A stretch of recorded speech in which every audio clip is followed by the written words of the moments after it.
You sick perverts. Back to the email. In that spirit, I'd like to highlight an upcoming event that Ofcom is hosting. The Online Safety Act explains how to comply with Canaries and the huskies. They're holding an event. Hello there. Have unusual lot of moments. Do as you're told, or you'll go to jail. Stop, Sherbet. Oh, that's got to be cold, can't it? You can't fucking have a look. Will comply with that. Of course they will. They're in general compliance anyway, as George Carlin said. When interests converge, no conspiracy is necessary. You don't need Good girl, Nova. Nova. Yeah, No, let's give a bit of acknowledgement for the camera, aren't we, baby girl? Oh, there she is.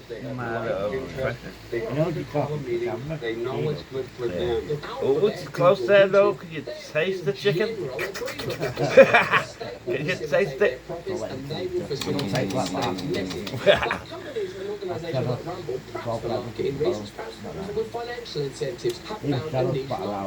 Don't know, sure, but I don't like the flavour.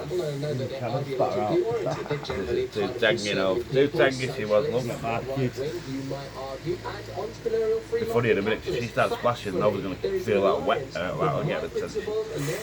And your well-being, because free speech is to your benefit. What the government have to do is convince you that free speech is detrimental to you, and that